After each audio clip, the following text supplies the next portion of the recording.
es Reflexionando Juntos, con la conducción de José Germán, de 21 a 22. Ampliación de la conciencia para tener una mirada más abarcativa e inclusiva de la realidad, en un transformar, transformándose para tener una adaptación activa a la misma. ¿Qué es reflexionar?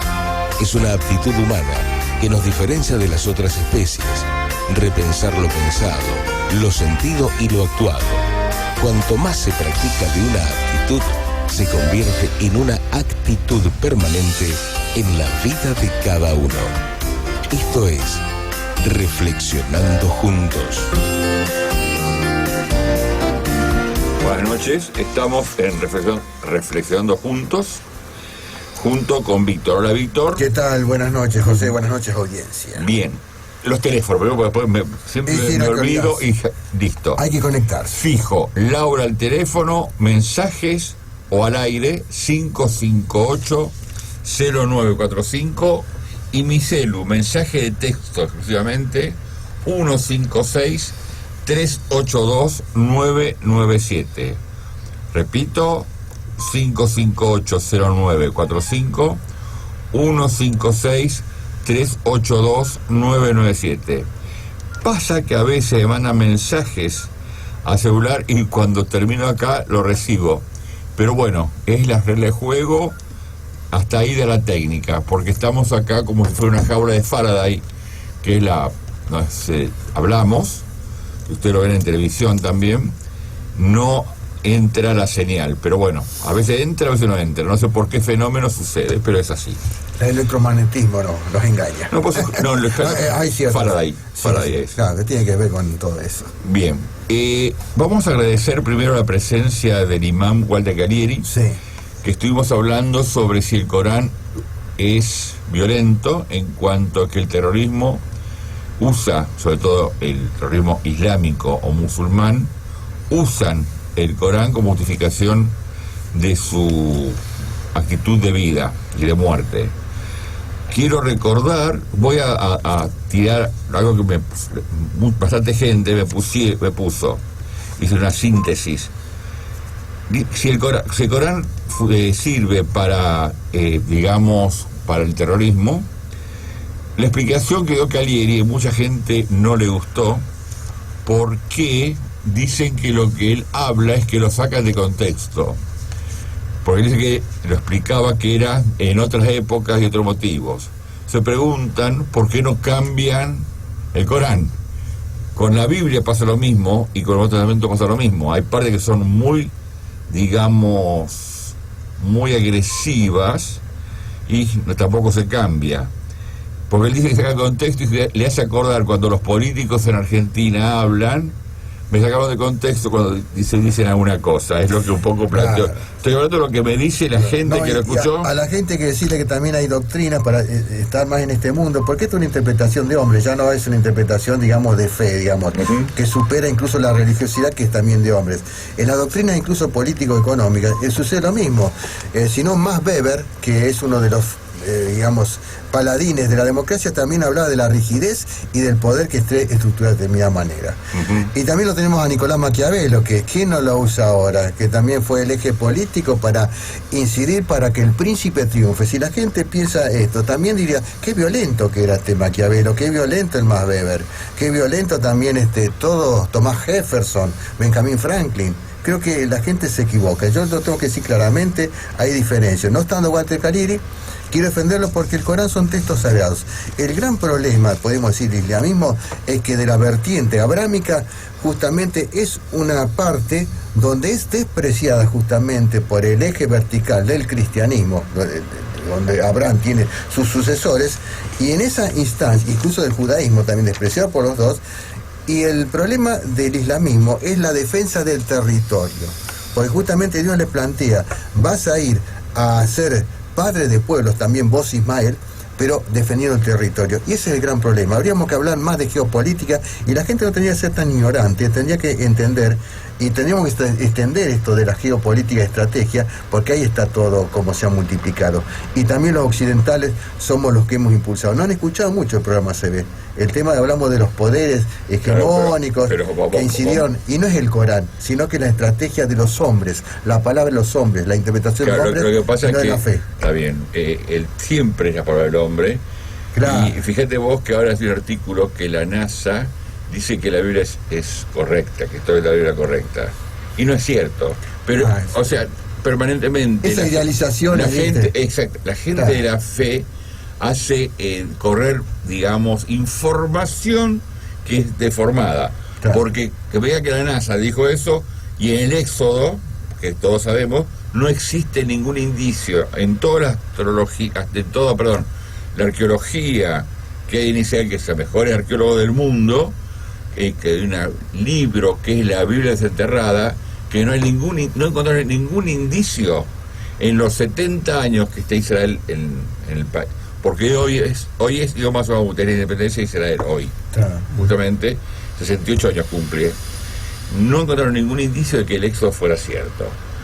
Pero sí del Antiguo Testamento, sí de los rollos más muertos. Sí, está rollo más muertos. O sea, siempre está armado de alguna manera para la fe y la conveniencia de alguna gente. Vos fíjate, es un planteo ese, pero... Algo para los hombres, incluso que les gusta tanto la ciencia multiplica todo, y es el destino de Dios.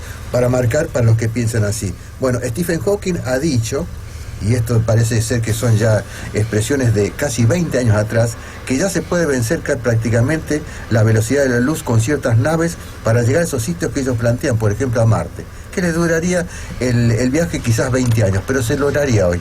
Eso también es algo así medio divinizado, endiosado, que nadie lo puede comprobar todavía.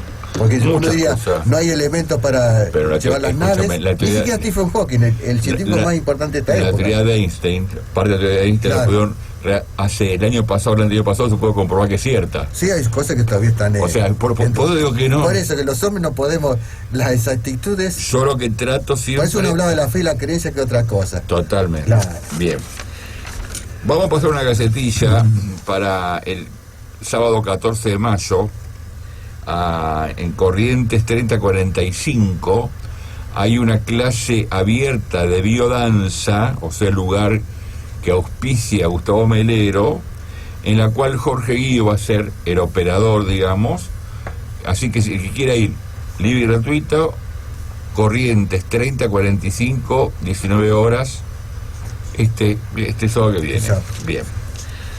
El tema de hoy, vamos a hablar de, según lo que me escribió acá el amigo Víctor, que lo invitó al señor Juan Carlos Benzuley. Hola, Juanca. Hola, ¿qué tal? ¿Qué tal la audiencia? Buenas noches. Y vamos a tratar de meternos en el tema teoría de la resiliencia iniciada por Víctor Franklin, del hombre en la búsqueda de sentido, y también en los actuales aportes del proceso de sentido de bio-neuroemoción y la psicogenealogía de Rick Corbea.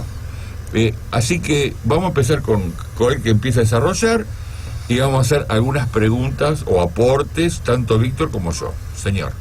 Sí, yo primero quería, para poner en situación a la audiencia, hacer referencia al mensajito que te mandé, que creo que llegó tarde, no entró, no el anterior programa, el miércoles anterior, sino me retrotraigo al otro programa. Exacto.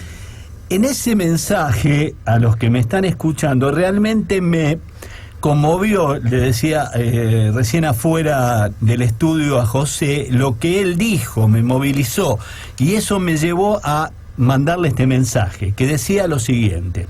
Porque José preguntó que todavía él no se había podido responder, si no entendí mal, ¿para qué estamos aquí? ¿Para qué estamos aquí? No, perdón, no fue una pregunta personal, sino una pregunta existencial. Sin respuesta todavía para la mayoría de las personas. Bueno, cada uno tiene que buscar la suya. Sí, realmente, como generalización o, digamos, duda ontológica personal me llegó. Entonces yo le mandé este mensajito que quiero compartir con ustedes. Para José, ¿para qué estamos aquí? No es una pregunta existencial y universal. es una, y con mayúscula, respuesta. Respuesta que debemos darnos, también con mayúscula, desde nuestras búsquedas, desde nuestros compromisos, desde nuestro interior, vocación y o creencias. Sea la que sean las creencias. El sentido de esto, la segunda parte, lo que es para mí el sentido, lo voy a dejar para más adelante de esta charla, porque si no estaríamos condicionando a los oyentes. Yo tengo una respuesta. Bien. Tengo una respuesta. Gracias a Dios, a la vida, a mi propio interior que me habla. Bueno, para mí tengo una trinidad, digamos, que responde a mis expectativas de para qué estamos aquí, para qué vinimos. Bueno, más adelante la voy a compartir con los oyentes. Bien. Entramos en el trabajo entonces, ¿nos metemos? Perfecto. Juanca, ¿quién sos vos primero de todo? Porque no dijimos quién es él. Bueno, yo soy Juan Carlos Benzuley, siempre he trabajado a nivel institucional, a nivel social, soy coach ontológico, comunicador, pero no cualquier tipo de comunicador, sino aquel que, como decía Sócrates, yo soy el tábano que pica al noble caballo para despertarlo. Es decir, me baso en un método, digamos, o he adquirido el método de preguntarnos, ¿no? Y como decíamos también afuera con José y con Víctor, el principio de la ciencia es permanecer continuamente abierta, porque si no se convierte en dogma. Cuando decimos llegamos hasta aquí, estamos en el dogma. Entonces hay que continuar en esa búsqueda. Soy un buscador, yo digo así un poco simpáticamente que formo parte del club de los buscanautas, ¿no? De los que buscamos, y cuanto más buscamos más se abre el universo, ¿no? Pero fundamentalmente quiero servir a mis hermanos, a la comunidad, a través de mi profesión, de mi actividad como comunicador, como coach institucional. Inclusive estoy en varias instituciones, que son una es RH positivo, Relaciones Humanas Positivas, que tenemos nuestra sede en la Asociación Empresaria. También participé de Calidad Ciudadana, que era otra institución que tenía que ver con la calidad de vida, calidad de ciudadanía y calidad de democracia, que interpreto tenemos que construir todavía porque hemos puesto algunos ladrillos y nos falta mucho. Bueno, esa es mi pequeña definición. Ok, comencemos entonces a abordar el tema. Sí, yo creo que me interpela a mí cómo ciertas personas, llegada una edad, podemos, me incluyo, estarnos preguntando todavía ¿cuál es el sentido de la vida? ¿Qué hemos hecho durante todo ese tiempo para no hallar, como yo digo acá, una respuesta, un compromiso? ¿Cómo nuestro interior no nos ha revelado a través de todas las lecturas, disciplinas, creencias, algún tipo de respuesta? Realmente me impactó lo que dijo José, sea a nivel individual o universal, cómo nos encuentra, cómo no lograr, y sobre todo la dependencia de pretender que esa respuesta venga desde afuera, como si fuéramos niñitos que nos tienen que dar en el kindergarten o en el jardín de infantes el ABC de la vida.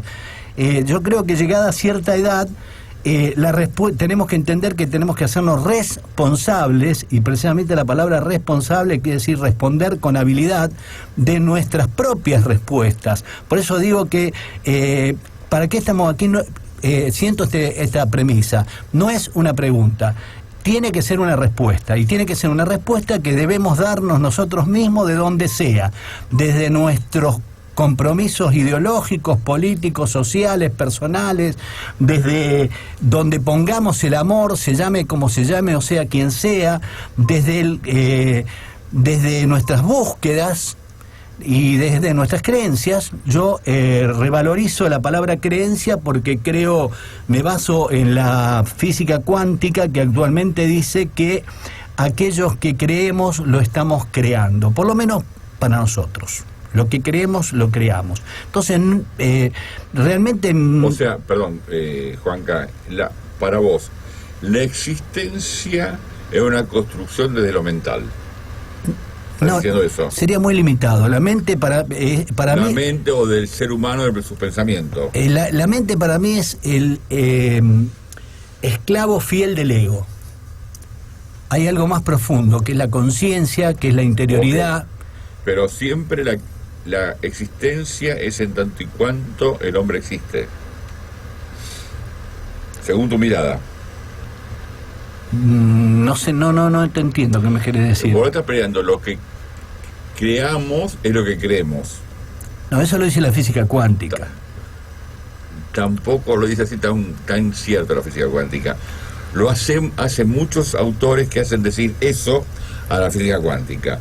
Hay muy poca gente que puede hablar realmente de física cuántica, Juanca. Sí, no, yo digo como un simple aficionado o informado. Lo que pasa es que a veces repetimos situaciones en la cual usamos Biblias diferentes. Es decir, la ciencia puede ser usada como una palabra santa y tiene poco de santo. Sí, además y poco de cierto. Además hay que plantearse la física cuántica, igual que el psicoanálisis, no son ciencias, son teoría.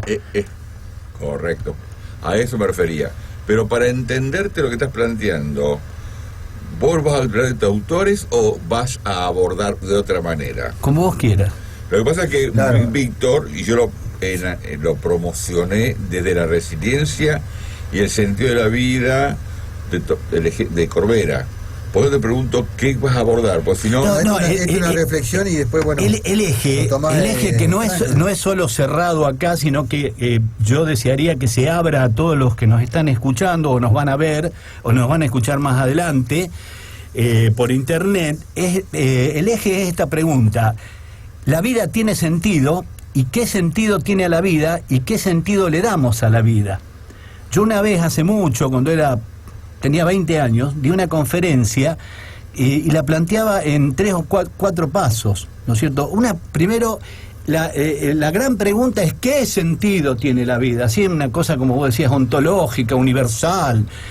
Después, yo decía, tenemos que bajar a un paso más humilde, ¿no es cierto? Reducir la pregunta: ¿qué sentido tiene mi vida? No generalizarlo y depender de lo externo. ¿Qué sentido tiene mi vida? Y en tercer lugar, reducir aún más la pregunta, interiorizar aún más la pregunta y decir qué sentido le doy yo a mi vida. Entonces ahí estaría encontrando lo que para mí es la gasolina de la existencia, que son las decisiones.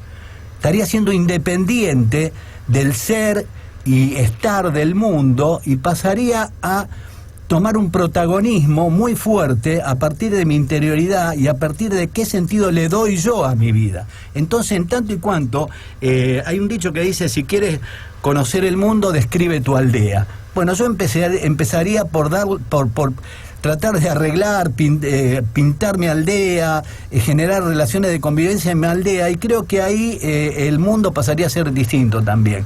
¿Se entiende la idea? Es decir, no generalizar y teorizar, intelectualizar tanto, porque creo que todo eso son jugarretas del ego que utiliza la mente para complicarnos la vida y para ponernos en una situación de un camino, de una pregunta infinita. Y al final, hablaba con Víctor también, yo tengo una cosa que es bastante dura y contundente y fundamentada, lo que voy a decir. Sartre, el gran pensador Sartre, que planteaba que la vida es una náusea en determinado momento de su vida, cuando se daba el lujo de decirlo porque tenía 40 o 50 años, al final de su vida, en el cuicui y el ca, no quiero terminar la palabra, ante la muerte, la angustia ante la muerte, se tuvo que adherir a una creencia, en definitiva. Es mi visión, mi observación. Se hizo miembro del Partido Comunista ante el sueño, la utopía de ese mundo ideal, ese paraíso terrenal, que no deja de ser una creencia más, porque hasta hoy día no la hemos visto. Entonces, con esto quiero demostrar que es muy fácil decir la vida es una náusea, la vida no tiene sentido, pero cuando se acerca la muerte, hasta Sartre, con la calidad y dimensión que tiene como pensador, se tuvo que aferrar a una creencia. Materialista, sí, lo que sea, pero una creencia al fin. La creencia en la utopía de un mundo perfecto. Claro, pero vos fíjate que lo marcabas a Sartre como una forma y es el Partido Comunista. Y yo tengo ejemplos de sacerdotes que fueron absolutamente creyentes de Dios, que repudian de Dios ante la muerte. Es decir, doy un ejemplo como el otro. Es decir, por eso es tan complejo generalizar en cuanto al sentido de la vida, y creo que la respuesta tiene que ser individual, absolutamente individual. Pero esto, ¿cómo lo enganchamos con el hombre en la búsqueda del sentido de la vida? Yo he escrito un artículo bastante tiempo y lo publicaron, pero en este hombre famoso, Víctor Frank. Perdón, yo creo que hay una cosa que a lo mejor me sienten un poco como no demasiado claro, pero quiero comentar.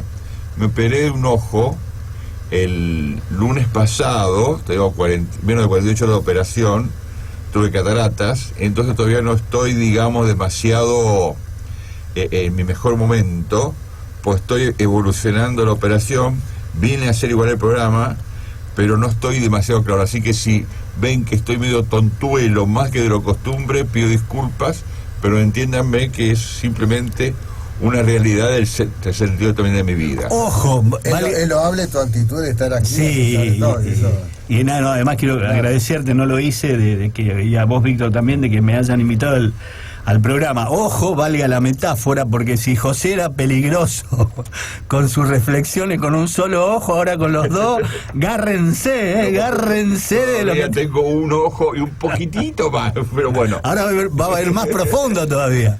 Pero planteamos un poco de lo que promocionamos, porque si claro, no... Sí, por eso yo quería decir, vamos a referenciar esto, si bien, bueno, uno tiene su análisis, el tema que Víctor, Víctor lo invitó con Víctor Frank, eso. Por eso decía, bueno, uno tiene que a veces tomar algunas guías notables, porque en definitiva también un punto de apoyo. Más allá de eso, sé que la gente en cierta medida, bueno, si vos tomás algún científico de referencia, algún filósofo, algún pensador, bueno, te da más estatus. No es eso lo que buscamos, sino que sabemos que en Víctor Frank hay mucha claridad en el sentido que no solo es un pensador, un filósofo, un psiquiatra notable, sino que también vivió para decirnos, bueno, esto es lo gran traumático del mundo y yo he sacado los mejores. ¿Dónde sale Frank? Las coordenadas que yo propongo, la idea es esta, hacer un mix entre la reflexión que podamos hacer acá desde lo personal, exacto, que es válida, la reflexión con nuestros oyentes y la reflexión con dos paradigmas que yo quiero poner acá sobre la mesa, que son los de Víctor Frank, con su famoso libro El hombre en búsqueda del sentido, con personas que se lo han planteado y lo han filosofado y profundizado mucho más que lo que podemos hacer nosotros acá en una corta hora, ¿no es cierto? Sí. Por respeto a los oyentes, darle material para que sigan profundizando. Víctor Frank, El hombre en búsqueda de sentido, su famoso libro, y Mac Fletcher, que plantea actualmente, contemporáneamente, muy cerca, muere a los 50 años, su familia trató de ocultar todo lo que él escribió, después salió a la luz, donde plantea el proyecto sentido. Entonces, por un lado tenemos El hombre en búsqueda de sentido, filosofía, que de ahí sale, descubre, no inventa, Víctor Frank, la logoterapia, el logo de conocimiento, razón y terapia, y Mac Fletcher, que plantea el proyecto sentido. Que hace una compilación, que tiene que ver con... Henry Corbera hace la compilación. Que Henry Corbera, exactamente, el tan mentado Henry Corbera es, según mi visión, y estamos en un grupo de estudio de bioneuroemoción, junto con otros dos psicólogos sociales, otros amigos, ha estado Víctor también participando, ya ahí viene el tema de la corriente. Como tenemos una genética del ADN material, también tenemos una genética emocional, según plantea Fletcher, y lo toma Corbera. Pero también Corbera hace una síntesis entre otras disciplinas. La bioneuroemoción, que él, digamos, le pone ese sello, ese marco, se integra con... él empieza con el curso de milagros, empieza desde ahí, él mismo lo dice, después sigue con las constelaciones familiares, o lo que ahora se llama psicogenealogía, tan desarrollada, donde ahí se da el tema de la corriente de la genética emocional de una tribu. Ellos llaman tribu a la familia, que puede remontarse al abuelo, bisabuelo, etcétera. Toma también de la Gestalt, toma varias disciplinas, o sea que... Toma de Bruce Lipton también la epigenética. La epigenética también, o sea que no lo pongamos a Corbera tampoco como así la frutilla en el helado de todos estos temas. Fletcher hay que rescatarlo. Pero espera, sí. vamos pasito, porque si no... Frank es un sobreviviente de los campos de concentración, o sea, de una persona que pasó crisis profunda y muy difícil y se aventuró en sobrevivir, porque realmente... Sí, perdió todo, perdió a la mujer, al padre, al hermano, los padres, los hijos. Tremendo. Fue una lucha, y Corbera viene de la ingeniería y después de psicología. Sí. Es decir, hay pensamientos, lo que pasa es que a veces hay teorías y hay que se toman como norte. La teoría de Los Ángeles fue un momento, la teoría, es decir, siempre aparecen modas en la búsqueda del sentido de la vida. Pero estamos en la mitad del tiempo, tenemos que hacer la pauta de que me mandan cada media hora hacer, así que hacemos un alto, tenemos un minuto y pico, vas al baño y luego seguimos conversando con los amigos.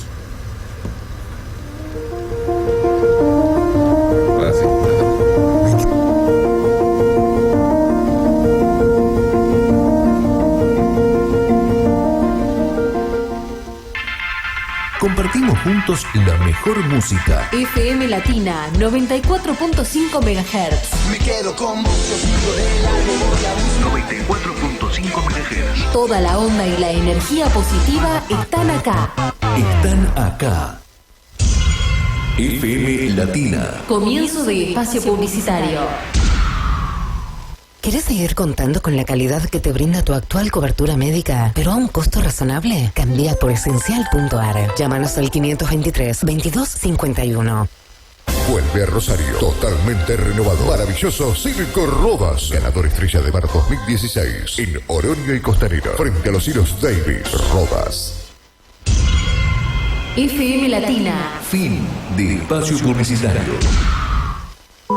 Desde Rosario, Santa Fe, Argentina. Transmite FM Latina 94.5 MHz. Acompañando cada momento de tu día. FM Latina, radio de música y noticias. Vive Latina.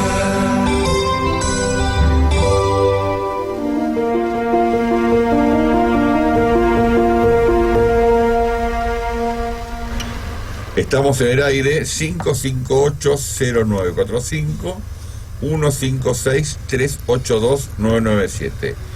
Sigamos, por favor. Bueno, estamos hablando de Víctor Frank. Víctor Frank escribe desde la experiencia, del sufrimiento, del dolor. Él era en principio judío de raza, después se convierte al cristianismo. No de raza, de religión. Claro, de raza.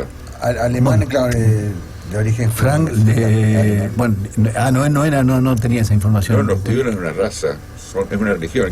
¿El catolicismo es una raza? No, una religión. Exactamente. Claro, lo que pasa es que está tan imbrincado con el tema de la raza A que... veces no, que- están implicados con nacionalidad, que es otra cosa. Bueno, Claro, sí. Porque hay Alemán. judíos negros, Claro. hay judíos amarillos, Claro. entonces por lo tanto no no es tener razón, no Lo es que una pasa es raza. Sefardí, lo estoy explicando. Los moros, hay muchos judíos, Claro. los marranos, los sefaradíes, son de origen árabe, pero son judíos de religión, entonces no son una raza. ¿Y quién instaló de que son una raza? Porque está instalado socialmente eso. Lo que pasa es que cuando fue siempre la represión, Con el tema de los asociaron todo como si fuera una raza, pero dentro del judaísmo te aseguro que hay como 7, 8 ramas distintas que no tienen nada que ver ni la costumbre, salvo aceptar algunas partes de la Torá, de la Biblia, y algunas partes del Talmud en que asumen, es decir, los falayas son judíos negros, africanos. Sí. Entonces, hay judíos kurdos, o sea, por eso no es una raza. Creen que es una raza, pues de ahí viene la palabra hasta racismo. ¿Y cómo son tratados esos judíos en Israel, esos negros? También con diferencias. Bueno, entonces son los mismos judíos los que fortalecen el concepto de raza. Porque si a otros que no son de la misma raza, en cierta forma lo discriminan, Pero es son- el mismo judaísmo el que fortalece Está lo de la bien, raza. pero no- Un pueblo errante fue, por eso. Claro. Por eso hablaban los judíos, esos etíopes y los que son Sí, yo sé que son discriminados, tengo amigos de pero o en Israel Egipto que... mismo, en Egipto Pero mismo. escúchame, la raza blanca, hay raza blanca que en Estados Claro, que están Unidos, formados. mexicanos son blancos, Sí, sí. y los otros blancos los... Son Porque morenos. algunos están en Hawái. Algunos y sí, decimos, mira, son o medio los chinos, borrados. y nosotros a los pueblos originarios, también Los despreciamos, ¿sí? Bueno, Frank era de religión judía, y hay algo que a mí siempre me impactó. Él fue llevado a un campo de concentración, no a un gran campo, Auschwitz, etcétera, un gran campo, un pequeño campo de concentración. Y ahí analizó, cuando lo llevan, como lo llevaban en esa época, a la derecha o a la izquierda, era a trabajo forzado o al exterminio, y los ponían desnudos. Sí, sí. Cuando él se desnuda, tenía unos escritos que era la obra de toda su vida ahí en el campo de concentración, sus reflexiones, pero se pierde eso. Se ve que después reelabora todas sus vivencias, por eso más fuerte todavía, porque está totalmente pletórico de las vivencias y del sufrimiento. Y a mí siempre me voy a contar una pequeña anécdota. Me llamó la atención cuando leí una vez que él observaba por qué muchos murieron, judíos, y algunos lograron sobrevivir en las mismas condiciones terribles e implacables de sometimiento, de violencia, de degradación, de humillación. Y él dice que ¿por qué? Porque él observó que algunos en la barraca, después de haber sufrido y estado entre los chanchos, de las peores condiciones, excrementos de animales, excrementos humanos, cuando volvían a la barraca, algunos lo que hacían era simplemente con un pequeño fierrito sacar todos esos excrementos y ese barro de sus zapatos. Y dejaban, era el único espacio que tenían para autorreferenciarse y rescatarse en su humanidad. Y dejaban los zapatos limpios para el otro día. En ese simple hecho, ellos recuperaban su humanidad y su dignidad como humanos. Después, obviamente, continúa Frank, y él dice que en ese espacio que nos pueden quitar todo a los seres humanos, absolutamente todo, menos la posibilidad de decidir. Esas pequeñas libertades, ¿no? De la libertad, vos dijiste bien, él lo dice así exactamente. No nos pueden arrebatar ningún totalitarismo, ninguna situación política, ninguna ideología nos puede arrinconar hasta el punto de arrebatarnos la libertad de decidir y tomar decisiones sobre nuestras creencias, sobre nuestra vida, sobre nuestra propia autorreferencia en cuanto a nuestra dignidad. Si es el gran, por eso dice el hombre en búsqueda de sentido. Claro, vos sí. fijaste, perdón que lo corte, la película de Bellini, famosa, La vida es bella, que también al hijo, si bien le muestra una cuestión fantasiosa, es una ficción, pero en definitiva deja un mensaje también de esperanza, que ciertos traslados así humanos que se permiten, que son posibles hasta en las situaciones más trágicas, claro, pero cuando ese límite. No tiene directamente que ver, es una ficción por ahí. Pero lo que pasa es que no todos los hombres reaccionan igual ante los estímulos. A eso lo dice Hay algunos Franklin, que vos planteaste que pueden limpiar los zapatos, y otros no llegaban a ni siquiera desatar esos zapatos, porque morían. Es decir, no es que lo mataban, morían ellos mismos, se entregaban la misma angustia, a la angustia. Es decir, sí, eso lo plantea él. Por eso mismo. Ahí está por eso tengo una lectura de cada uno con su vida que tiene que ver con una verticalidad en la cual tiene que ver con mi educación, todas mis experiencias primero infantiles, toda mi historia, la verticalidad, y una horizontalidad que se llama casualidad, en la cual surge la conducta de cada individuo. Cada individuo dispara distinta, es decir, en este momento en Argentina, no quiero ser dramático, que estamos mucha gente, está sin trabajo, sin dinero, alguna gente se enferma, hay más patología, algunos se suicidan, otros entran en crisis, otros terminan con un infarto, otros terminan con una ACV, y otros pueden seguir viviendo. Y no está el temperamento también, porque hay también, vos fíjate, de padres a hijos, que a veces hay diferencias enormes. Totalmente. Incluso que uno dice, che, mira la genética de mi viejo. Por ejemplo, mi padre ya de joven, a mi edad, bueno, yo tendría que estar ya 20 años tomando una pastillita para el corazón. Sin embargo, nada que ver. Yo cambié toda mi vida, yo fui un deportista. Él a los 40 años tenía problemas del corazón. Y el temperamento también, uno lo va evaluando con el propio padre. Pero esas cosas también. ¿Qué es el temperamento, Víctor, para vos? Y la forma de expresarte y abordar la vida. A veces decir, tengo que arrancar, A eso me refiero. tengo que decir, la voluntad, es decir, la decisión es. Pero depende de cada individuo. Ahora Claro. lo que decía José, yo pregunto, acá ¿estamos en el cielo o estamos en una dimensión que se llama tierra? La vida, interpreto que no es unifactorial. Todo lo que vos decís es vida, José, no es nada extraño, no es ningún descubrimiento. La vida es multifactorial. Está lo que se enferma, está lo que se muere, está lo que sobrevive. Está bien, pero... Y dentro de esa amplia gama de riqueza de la vida, Frank rescató, fue el descubridor, no el inventor de la que se llama resiliencia.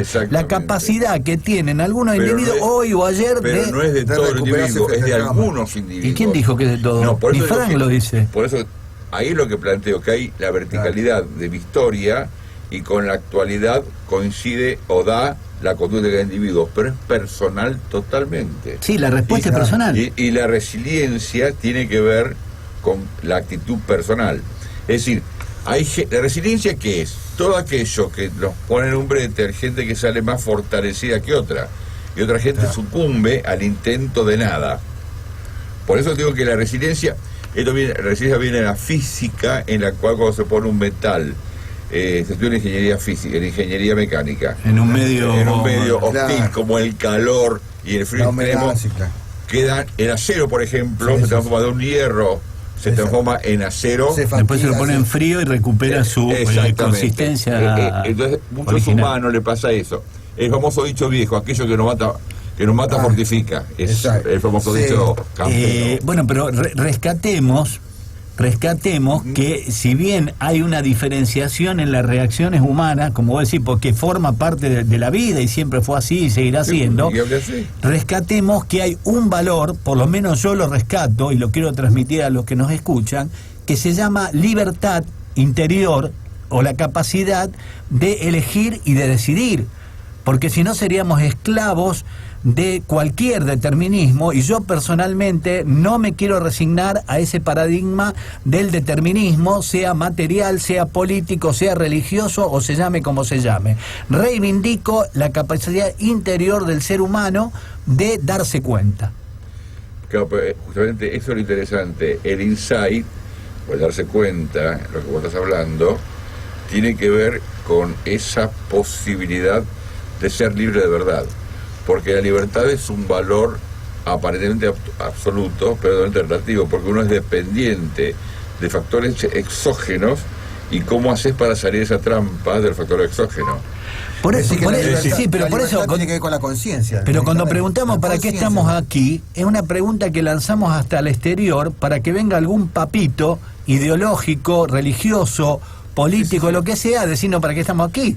Cuando tenemos que asumir la responsabilidad, la habilidad de respondernos a nosotros mismos y no esperar que nos vengan a dar la papilla del sentido de la vida. Pero vos fíjate, toda la gente en espiritualidad de cualquier nivel que buscan un sacerdote o un rabino o un pastor, o buscan un gurú, un maestro o alguien que le enseñe para qué está la vida.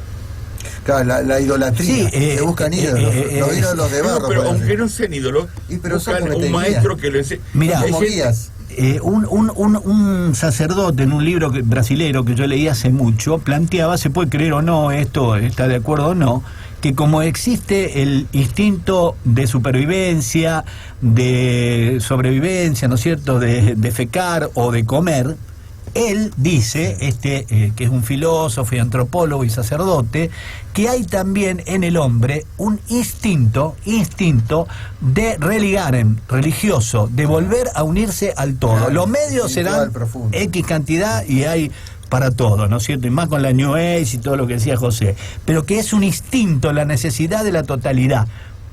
Tendemos, esto lo dice la Gestalt, ¿no es cierto? Tendemos a la totalidad y el hombre se siente incompleto, y San Agustín también lo dice, me siento algo así que no hallaré la paz hasta que me encuentre contigo, mi Dios, o la encontré. Soy como el ciervo que busca el agua en las montañas, ¿no es cierto? Y no tendré paz hasta... Entonces parece que es una hipótesis, ¿no? Que hay un instinto religioso en el hombre.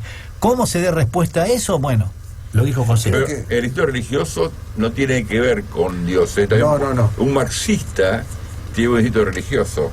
Sí. Porque tienen creencia. Es decir, un hito es imposible no creer. Inclusive el marxismo es una religión. La otra vez incluso charlamos, y lo charlamos con vos, Juan Carlos. Yo te decía que para mí esa cuestión de fe, de creencia o de afirmar la propia realidad, lo tenían ya en las cuevas de Altamira. Los famosos primitivos, cuando estaban haciendo sus grandes dibujos sobre las cacerías, sobre cómo se integraba su familia, implicaba testimoniar esa necesidad de buscar una seguridad. Era algo simbólico, espiritual, para decir, continuamos con esto porque esto nos da vida. Tiene que ver con eso lo que vos estás diciendo, José, exactamente. Me parece, ¿no es? Claro, vos fíjate, por ejemplo, el caso de Corbera. Corbera, lo traigo, que este señor es ingeniero. No tiene una lectura casi lógica, estructural de la vida. Entonces es casi biologicista. Claro, Bruce Lipton sí es a eso me refiero. Entonces cada uno, de alguna manera, encuentra en su propia vida algo que lo haga sentir que está sostenido por una creencia, más allá que sea o no cierta. Inclusive yo te doy el dato, a lo mejor no lo tenés, de que su familia era del Opus Dei. Totalmente. Él despotrica, yo lo he ido a escuchar personalmente, despotrica contra esa ortodoxia fatal del catolicismo en este caso, ¿no es cierto? Sí, señor. Después, esto es lo que dice Frank, ¿no es cierto? Que rescatar ese espacio de libertad y de decisión que nadie ni nada en el mundo nos puede arrebatar, salvo Exacto. que tengamos vocación. Una amiga mía me dijo una enseñanza una vez y dijo: si no quieres que te pisen, comienza por no ser alfombra. Los que tienen vocación de alfombra, que se jodan. Exacto. ¿Viste? Tenés que tener tu dignidad de ser humano. Claro, si tenés vocación de alfombra, como dice José, hay de todo, y bueno, hay gente con vocación de alfombra, ¿viste? Que le gusta depender, que se cree los discursos ilusorios, como se llama, y fantasiosos que nos hacen los políticos, que esperan que van a venir a salvarnos desde afuera, vaya a saber qué mágica aporte que vamos a tener desde el exterior, y bueno, que sigan creyendo, pero después, si no viene, que no lloren, ¿viste? Porque eligieron como eligieron. La desesperación, a ver, seamos tranqui en esto, porque si no parece que los que creen son bobos, y yo no creo que sean bobos, son simplemente gente desesperada.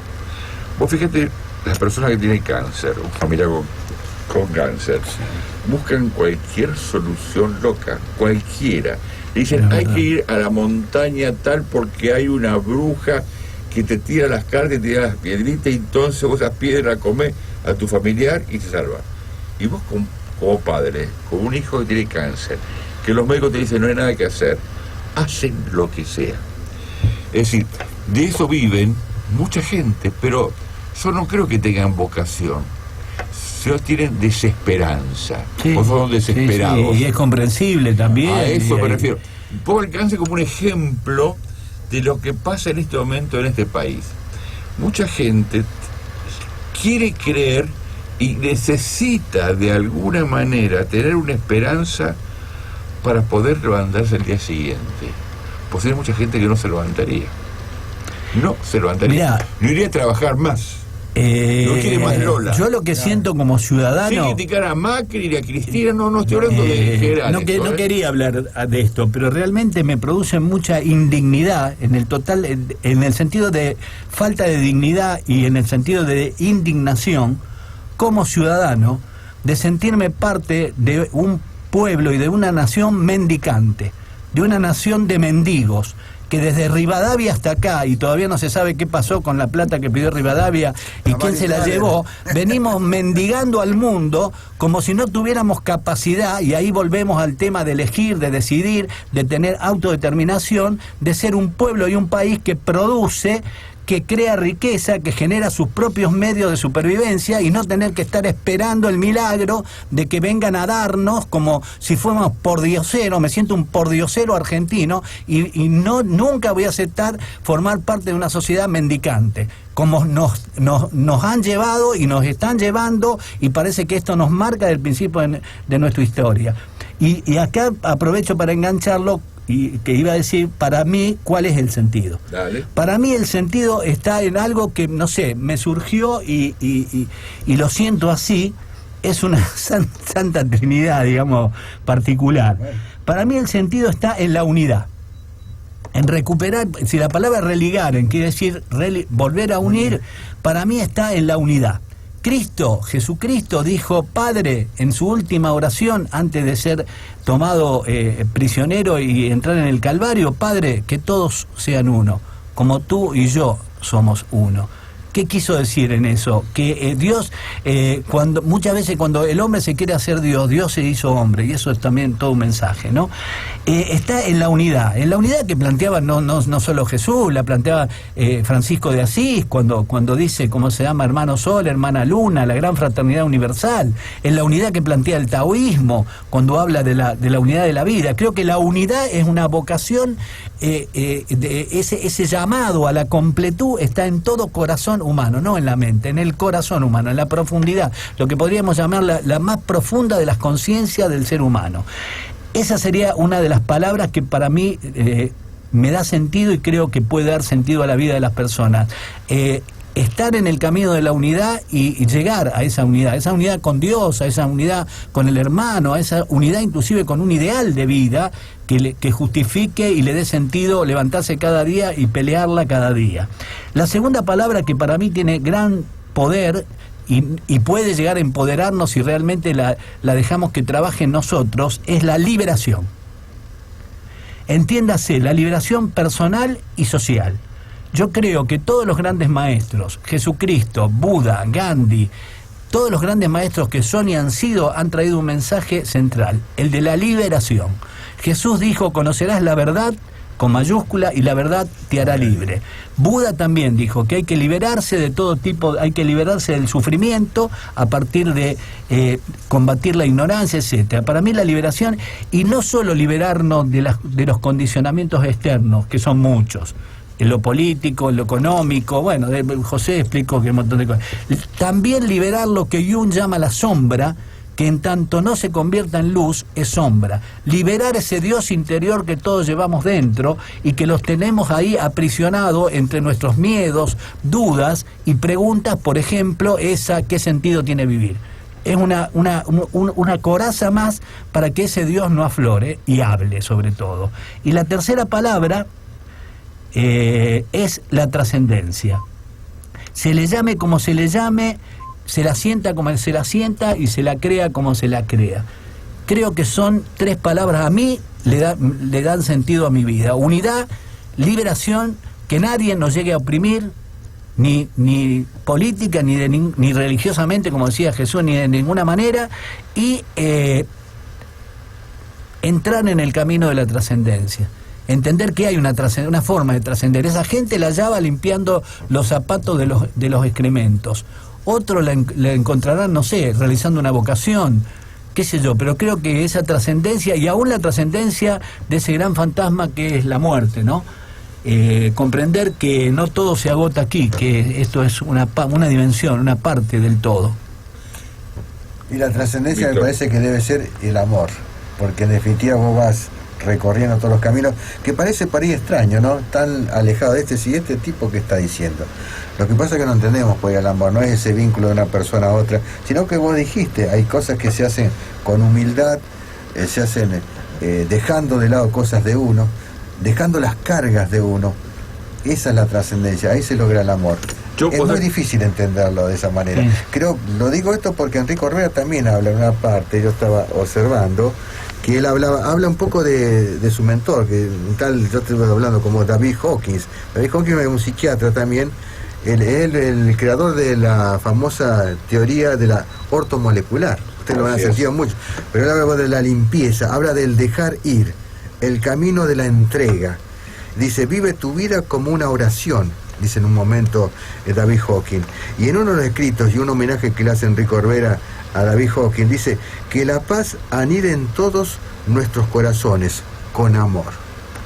Así que bueno, más allá hablamos de la lógica, del hombre que es más estructurado, así Enrique Correa, pero el sentido de la vida, quizás en los años desarrollar todo esto, unir ciertas teorías, ser realmente un compilador de un montón de vertientes, también sabe que el único camino está en eso, el amor, lo trascendente. Yo porque creo que este programa lo siento como confuso. A ver. Para que se pregunten más. Y está bien, genera la posibilidad de la luz. Donde hay confusión. Cada uno de nosotros tenemos nuestras propias creencias y tenemos nuestras propias salidas para encontrar nuestra propia justificación ante nosotros mismos de nuestra existencia, del sentido de nuestra vida de cada uno de nosotros.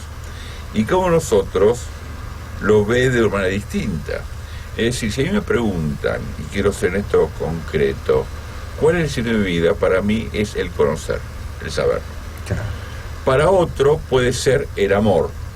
Para otro puede ser encontrar a Dios. Es decir, cada uno puede encontrar, y no son grandes palabras, si son grandes situaciones en las cuales el ser humano, cuando supera, dicen los hindúes, los que están en los conocimientos del hombre, después de los, digamos, 55, 56 años, cuando empieza a tomar conciencia de la mortalidad, de la finitud, en este plano hablando, para no discutir si hay o no un plano distinto, empezamos a sentir esos agujeros, el agujero existencial. Y ahí el famoso cuando le preguntan Dios, el Ayeka, ¿quién está? Y uno puede responder, soy el que soy. Entonces, el soy, lo ontológico que habló Juan Carlos antes, tiene que ver con la búsqueda de esa respuesta. Pero lo que sí quiero para mí decir, y creo absoluto, y digo creo, no sé, creo en esto, que son respuestas individuales.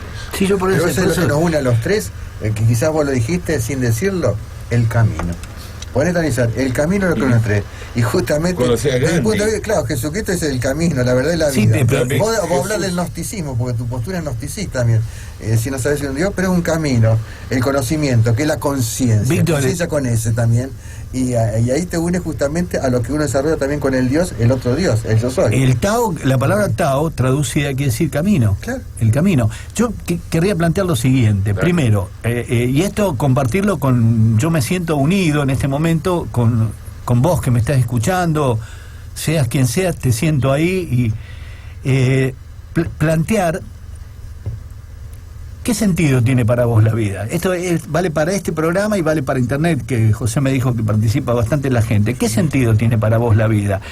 Y también en para armar un mosaico de sentido entre todos, entre ustedes que nos escuchan, nosotros acá que continuaremos buscando, profundizando el sentido, y también creo que está sobrevolando las cabezas de los que nos escuchan, y también lo planteó José, que fue el disparador de esta temática. ¿Tiene sentido la vida? ¿Tiene sentido vivir? Porque es una buena pregunta. Tiene sentido vivir porque Víctor Frank, la gran inquietud que tenía él, y le preguntaba a sus pacientes después, ya cuando ejercía la psiquiatría, le preguntaba, usted, ¿por qué no se suicida? Terrible. Yo cuando lo leía hasta tenía miedo, digo, ¿lo digo o no lo digo por la radio? Porque es demasiado. ¿Por qué no se suicida? Pero él a través de eso descubría a qué se aferraba, le hacía cavar en lo más profundo de su conciencia, a qué se aferraba él para darle, no esperar, sino darle sentido a su vida. Que como decimos, las respuestas son múltiples. La pregunta es una, las respuestas son múltiples, gracias a Dios, ¿no? Vos sabés que me haces acordar una historia que me pasó a mí personal con un amigo. Yo tenía un amigo que lo conocí, se murió de los 13 años, y murió lo acompañé al cementerio a 4 años, un querido amigo, Ricardo, no era el apellido, Ricardo, que era diabético. Y cada tanto se hacía algunos excesos de tipo de azúcares para liquidarse. Entonces, una vez se compró, hace más o menos 12, 15 años, un litro de cepita. Cepita es un jugo, uva con un azúcar impresionante. Se tomó un litro entero. Terminó a la hora en terapia intensiva y no le podían bajar el azúcar. Y si le bajaban el azúcar era en exceso y después no podían subirlo. Entonces era terrible. Y estuvo 4 o 5 días peleando con la muerte. pero él buscaba de esa manera desaparecer, pero no lo hacía, digamos, con un revólver. Entonces, un día estaba ya en su pieza, estaba con su hija, y le pedí que se vayan todos. Llevó un revólver y cargado, las balas al lado, y yo dejé. La próxima, hacelo bien, le dije. Yo estaba al lado, ¿no? Fuerte. Bueno, ahí empezó a llorar como loco. Y como éramos muy queridos entre nosotros, muy queridos, y pudo reaccionar y nunca más atentó contra su vida. Claro, vos lo pusiste contra la decisión, una decisión. Volvemos a la decisión. Porque él no encontraba el sentido de su vida. La vida. O sea, yo algo había leído ya, pero bueno, lo ayudé y juntos pudimos elaborar desde el amor y el respeto que los teníamos, encontrarle un sentido a su vida. Vos sabés que esto es bastante dramático. Kierkegaard, el filósofo existencialista, plantea que la única pregunta importante de la filosofía, o el único tema importante de la filosofía es el suicidio. Claro, que venimos de un tipo torturado, con un padre pastor protestante, con un existencialismo angustiante, ¿no? Lástima que no podemos tratar el tema de Max Fletcher, que es el tema de Corbera, y el tema del proyecto Sentido. Así brevemente digo, Fletcher plantea que el proyecto Sentido va desde la concepción, los primeros 9 meses de vida intrauterina hasta los 3 años. El primer año donde la criatura logra la independencia, autonomía a través del respirar. Y así muera la madre, después continúa la segunda autonomía, que es el caminar, ¿no es cierto? Sí. Algunos lo extienden ese periodo desde la concepción hasta los 7 o 9 años. Ahí se define todo nuestro sentido de vida. Por el placer, o por el dolor, o por el realizarnos, o el reprimirnos, o por lo que sea. Y algunos hablan, y acá quiero traer a colación a Napoleón también, hablan 9 meses antes de nacer, en la intencionalidad de los padres. Y Napoleón decía que la educación de los hijos comienza 20 años antes de que nazcan, o sea, con la educación de los padres. Estamos llegando al final del programa. Hay alguien que intentó comunicarse, o gente, como 4 o 5 veces al teléfono, y el teléfono anda mal. Claro. Les agradezco, lamento que no... Parece que internet quiere hacer alguna pregunta, si es posible. Justamente, lamento que no haya podido salir gente al aire. Llamaron 4 o 5 personas, me está marcando acá los operadores, en la cual no sale el teléfono. O sea, algo está pasando con el teléfono, con el 558-0945. Pero, si no, mándame en un mail, jbg@josegerman.com.ar. Y en el próximo programa con Víctor, con este Juan Carlos, vamos a tratar de responderla, a ver qué es lo que pasó, pero realmente el teléfono hoy no funcionó. Y hubo 4 o 5 intentos de comunicarse, porque están agarrando los teléfonos, pero están fallando los teléfonos. Bueno, Juanca, muchas gracias, te agradezco. Llegamos al final del programa, ya nos pasamos 2-3 minutos. Muchas gracias. Como siempre digo, este no es un programa para dar respuestas. Es un programa abierto, como la filosofía. Sirve para hacernos preguntas y no para dar respuestas. Entonces, si podemos dejar preguntas a alguien que intente encontrar el sentido de su vida, o modificar, o cambiar, o buscar, aleluya sea el Señor. Víctor. Es así, la reflexión implica que existan muchas preguntas, y el sentido de la vida es justamente la que tiene más preguntas. ¿Qué despediste, Juan Carlos? Sí, simplemente para dejarle a nuestros oyentes, El hombre en búsqueda de sentido, ponen en internet Víctor Frank, o el proyecto Sentido de Max Fletcher, el proyecto Sentido, para seguir profundizando. Y la vida tiene el sentido que le damos. Muchas gracias. En un rato voy a subir el programa en José Germán Programa, y en el próximo programa va a venir un amigo, otro amigo, Oviedo, José Mario Oviedo, que vamos a hablar de una cosa que no se hizo en Rosario, increíble. Vino el presidente de Buenos Aires, el Congreso Antimafia que hubo acá, y acá no le dieron trascendencia. ITN, los Canal 13, los noticieros de Buenos Aires dieron noticia. Así que vino un señor de la Alameda, ¿no? Sí, Gustavo Vera, el diputado. Exactamente, hablando de eso. Y él estuvo los 2 o 3 días como congresal, así que vamos a hablar del Congreso de la Mafia y entender qué es la mafia. Está muy cerca de la postura del Papa Francisco cuando leímos y trabajamos sobre las dos encíclicas de él. Muchas gracias, hasta el próximo miércoles si Dios quiere, y bueno, en un rato subo el programa. Chau.